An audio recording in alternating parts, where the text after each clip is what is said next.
L'ordre du jour appelle les questions au gouvernement. La parole est à Jean-Noël Carpentier. Merci, Monsieur le Président. Avant de poser ma question, Monsieur le Président, je tiens à exprimer, au nom du groupe RRDP, notre profonde tristesse suite aux incidents qui ont émaillé les cérémonies du 11 novembre. Nous appelons à la retenue et au respect de la mémoire nationale. Ma question s'adresse donc au Premier ministre. Monsieur le Premier ministre, le climat politique se tend.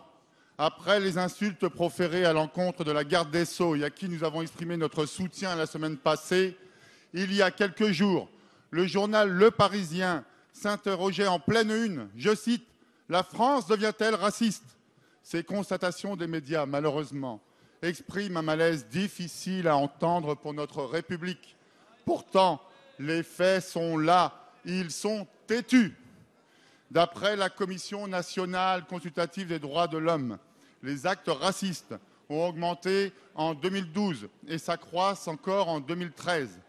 On le sait, la crise, la pauvreté et l'angoisse du lendemain bousculent les consciences au risque d'alimenter le repli sur soi et la peur de l'autre. La France n'est pas raciste, bien sûr, et nous pouvons encore être fiers de l'humanité qu'elle défend. Mais force est de constater une libération nouvelle de la parole raciste qui pollue le débat public. La radicalisation du discours politique aussi de quelques-uns contribue aussi à faire monter les antagonismes.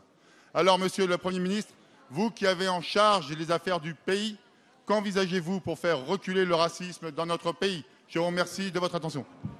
Merci, Monsieur Carpentier. La parole est à Monsieur le Premier ministre. Monsieur le Président, Mesdames, Messieurs les députés,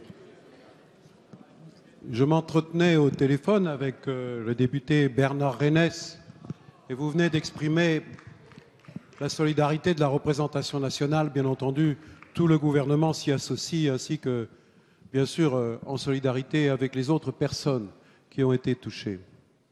Mais ce qu'il me disait va dans le sens de votre préoccupation. Il y a une forme de libération de la parole. Et il évoquait dans son département et autour de sa commune de Château-Renard la montée d'un climat de haine.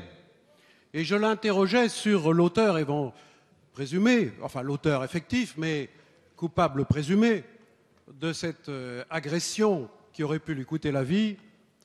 Et il ne connaissait pas forcément si cette personne avait une appartenance politique. Mais il m'a dit, et ça doit nous faire réfléchir tous, que dans le climat de haine qu'il sent monter, n'importe qui, un peu fragile, comme ça s'est déjà passé dans d'autres reprises, à d'autres reprises dans notre histoire, peut être tenté de proférer un acte qui porte atteinte tout simplement à la vie d'un Français ou d'une Française. Eh bien ça, ce n'est pas la France, ce n'est pas la République, et c'est contre ça, et vous avez raison, qu'il faut lutter. Le gouvernement a engagé un certain nombre d'actions contre le racisme et l'antisémitisme.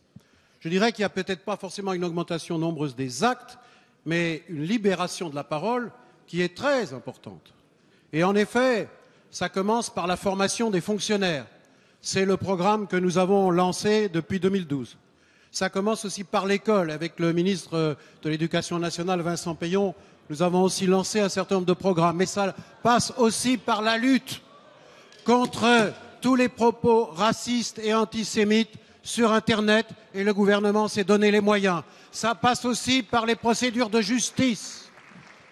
Des mesures ont été prises par la garde des Sceaux, Christiane Taubira, et qui permettront maintenant de porter plainte plus facilement et d'engager des procédures judiciaires pour ne rien laisser passer. Mais au-delà, ce que je voudrais dire devant la représentation nationale, c'est un sursaut républicain que nous devons appeler.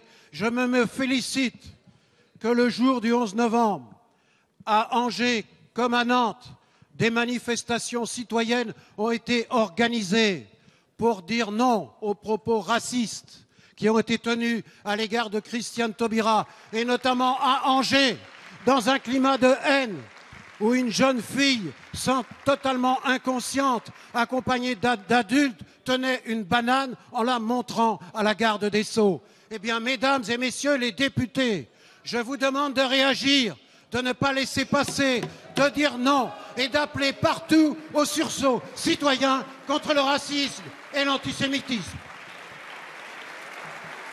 Merci, monsieur.